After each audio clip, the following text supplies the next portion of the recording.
Rapunzel. Once upon a time, there lived a man and a woman who had never had any children. They were very poor and hungry until one day they met a witch. The witch said she would give them all the food they could eat if they gave her one thing in return. You must give me your firstborn daughter, she said. The hungry couple thought they would not have children, so they agreed. Now they had all the food they could dream of. Some time later, to everyone's surprise, the woman had a baby girl called Rapunzel. They were happy, but not for long. They had to give up their baby to the wicked witch. The witch locked Rapunzel in a tower that had no stairs. She was trapped. As the years passed, Rapunzel grew up to be very beautiful with long golden hair and an enchanting singing voice.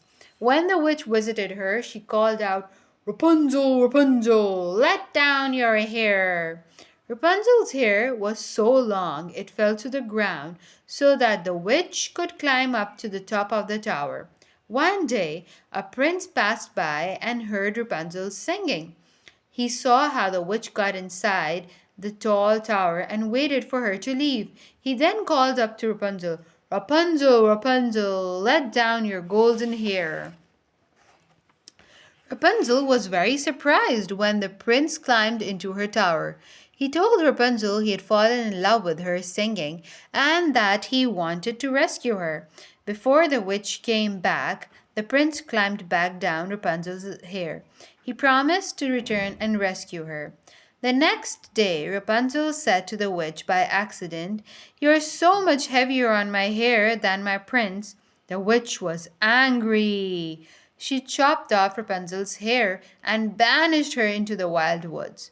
The witch then waited in the tower for the prince to come back. When the prince came to rescue Rapunzel, he called out, and Rapunzel's hair flew down to him, and he climbed up.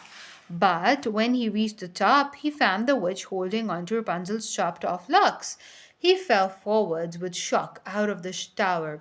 The prince was hurt and began to scramble through the woods, wondering where Rapunzel could be. Suddenly, a beautiful sound filled the air. He recognized the sound, and as he drew nearer, he discovered it was Rapunzel, singing by the lake. She had been lost in the woods ever since the witch had scolded her. She was so happy to see the prince. The prince took her home and declared the wicked witch banished from the kingdom. Rapunzel was united with her parents, and the prince Rapunzel were married. They all lived happily ever after in the castle.